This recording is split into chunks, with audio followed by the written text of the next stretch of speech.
From Manila to the globe, this is World Newsfeed, bringing you the biggest stories shaping our times. Good morning, I'm Raine Musñgi. Let's dive into the headlines making an impact across the world.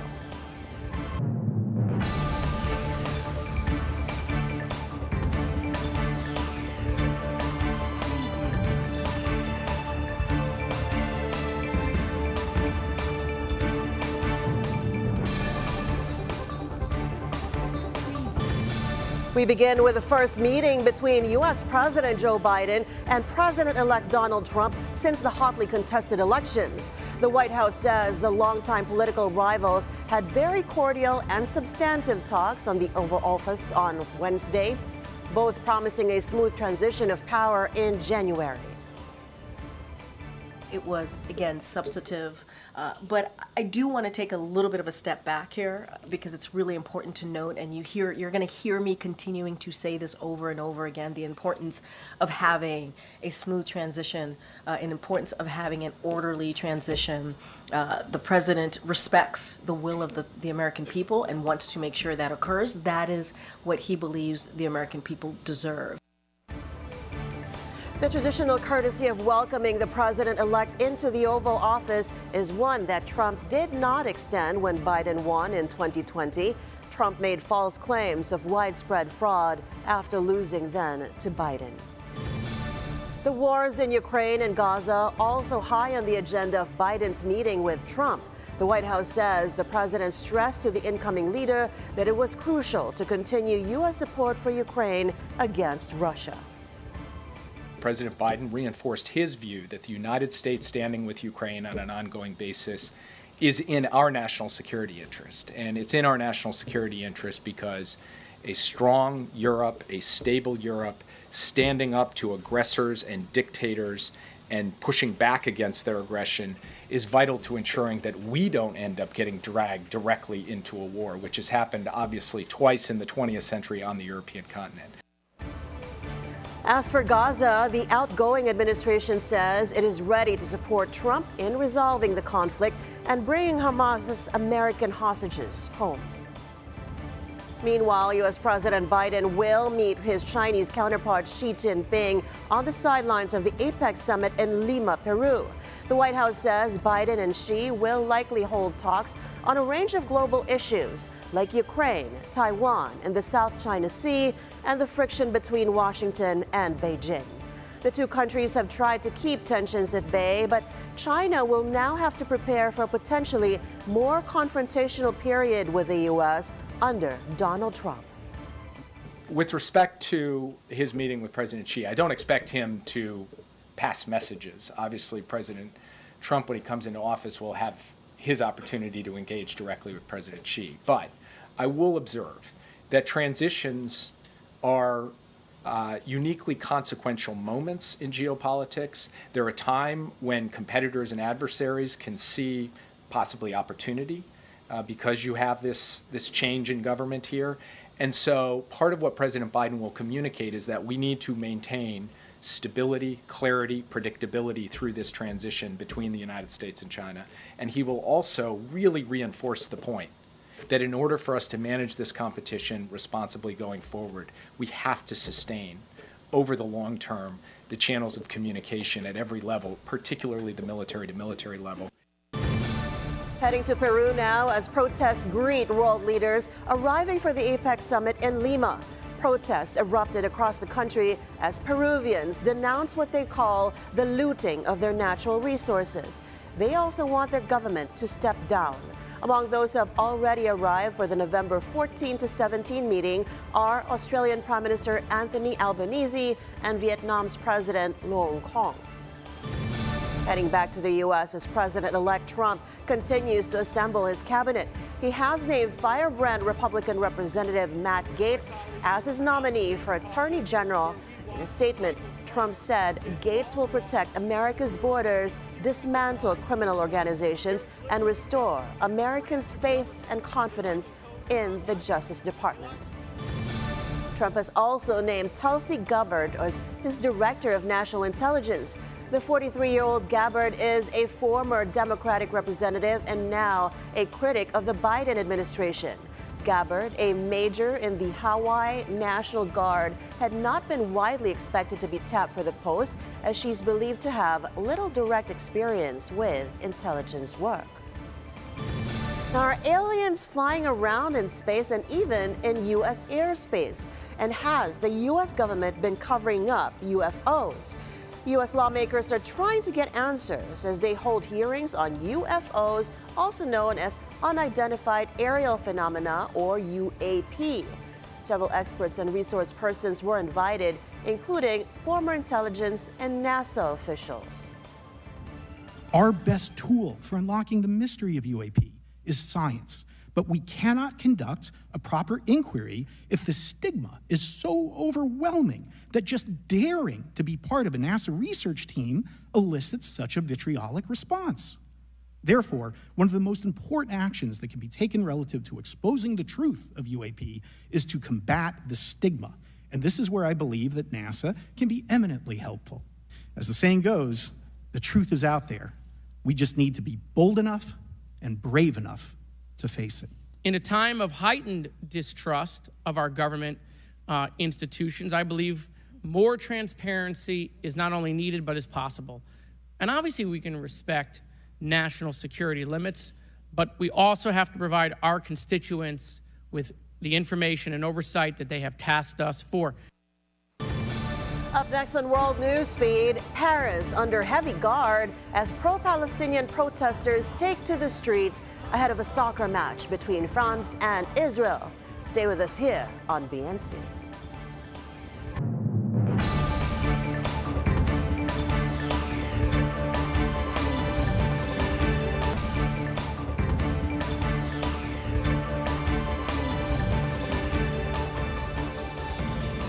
And we're back. You're still watching World Newsfeed. Pro-Palestinian protesters take to the streets of Paris ahead of a soccer match between France and Israel. Israel's national soccer team will play France in the Nations League match Thursday, and authorities have ramped up security following violent clashes between locals and Israeli soccer fans in Amsterdam last week. As many as 4,000 police officers are securing the event, which will be attended by French President Emmanuel Macron. Le match de la honte, c'est le match de la honte. It's the match of shame, the match of shame. It's not the France-Israel match for us, it's the match of shame. Do you see, we're bringing a team here which comes from a territory which is currently committing a crime against humanity, a genocide, a mass crime, ethnic cleansing. I don't have enough synonyms, adjectives to say what's going on, but France should be boycotting the match. The players just shouldn't play. On to the war in Gaza as the Palestinian death toll from the ongoing Israeli attacks climbs to 43,665. Gaza's health authorities say more than 103,000 others have been injured. Israel's latest military operation against Hamas militants in northern Gaza left at least 21 people dead. After Palestinian militant group Hamas carried out the deadliest attack in Israel history on October 7, 2023, Israel responded with a devastating military campaign in the Gaza Strip. More than a year into the war, tens of thousands have died and millions are facing a humanitarian crisis in the Palestinian territory. The fighting has now spread to other fronts, raising fears of an all-out war in the region. אזרחי ישראל, אנחנו במלחמה. הבוקר חמאס פתח במתקפת פתע רצחני נגד מדינת ישראל ונגד אזרחיה. It has been a year since Palestinian militant group Hamas staged a deadly cross-border attack in Israel, resulting in the deaths of more than 1,200 people.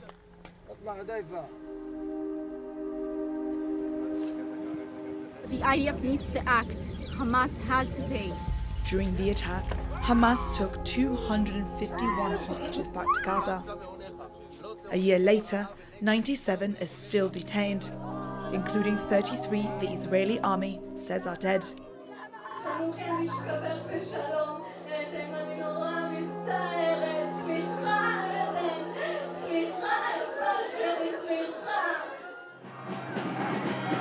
relatives and supporters have been pressuring the Israeli government in weekly protests, demanding the return of the remaining hostages. In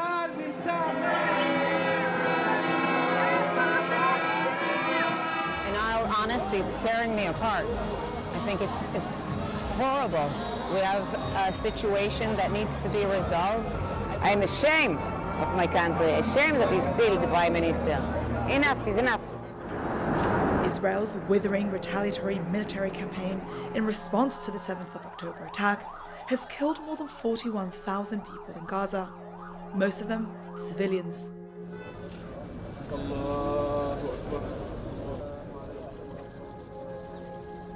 The conflict is now also spreading to other fronts in the region, notably to Lebanon, where Israel's battle with Iran-backed militant group Hezbollah is intensifying. Since mid-September, Israeli strikes across Lebanon have killed more than 1,000 people and have forced hundreds of thousands to flee their homes. Hezbollah has been exchanging near-daily fire with Israel in southern Lebanon since October 2023, in what it says is support of its ally Hamas. On the Israeli side, dozens have been killed in the cross-border fighting, and an estimated 60,000 people have been displaced. It's just a tragedy for the entire region. It's a tragedy for the Near East. The regional conflict risks spiraling even further out of control after Iran sparked panic when it sent 200 missiles into Israel on the 1st of October. This time around was completely different. The noise was a lot louder. The intensity was much greater. It was extremely scary. Nothing that we could have anticipated. Iran's Revolutionary Guards said the attack was in retaliation for the killing in late September of Hezbollah chief Hassan Nasrallah, as well as Hamas political leader Ismail Haniyeh, who died in a July bombing in Tehran. Hezbollah and Hamas are two of the most prominent actors in the Axis of Resistance, an alliance of pro-Tehran armed groups opposed to Israel. And while all eyes are on Lebanon, Iran, and Israel, the situation for 2.4 million Gazans is deteriorating by the minute. 12 months of war have left large parts of the Strip in ruins, with 2/3 of buildings damaged or destroyed, including hospitals, mosques, and schools. This map shows the scale of destruction in Gaza as of the 6th of July. Red areas indicate buildings that have been completely destroyed. دمار مسح قتل أطفال قتل شيوخ قتل نسوان قتل مريض قتل سليم خربان الديار للحجر والشجر والزرع والأرض ما ضلش إشي كل هذا عشان نهاجر مش مهاجرين هنقعد على خيام ترى منا مش هنطلع من بلدنا مش هنطلع يوم. The war has also ravaged the territory's healthcare system, with no fully functioning hospitals left to treat a growing number of injuries. A lack of access to medicine, food, safe water and shelter has sparked a dire humanitarian crisis, with warnings of famine. Well, it is unimaginable. The level of suffering in Gaza, the level of death and destruction have no parallel in everything I've witnessed since I am Secretary General. Obviously, we all condemn the terror attacks made by Hamas, as well as the taking of hostages. That is an absolute violation of international humanitarian law. But the truth is that nothing justifies the collective punishment of the Palestinian people. And that is what we are witnessing in a dramatic way in Gaza. At least 1.9 million people, or 9 in 10, across the Gaza Strip are internally displaced, including people who have been repeatedly displaced, some up to 10 times or more. هذا أحقر احتلال مر على وجه الأرض، هلك البشر، أباد شعب بأكمله، وبتضرع بحقوق الإنسان والعالم المتحضر والعالم. months of negotiations have failed to yield an agreement to end the fighting in Gaza. And since October 2023, violence against Palestinians has also flared in the Israeli-occupied West Bank. More than 700 Palestinians have been killed in the territory by Israeli troops or settlers. At least 24 Israelis, including members of the security forces, have been killed in Palestinian militant attacks during the same period. And as fears of an all-out war in the Middle East continue to grow, is there any hope for a diplomatic solution to the Gaza war?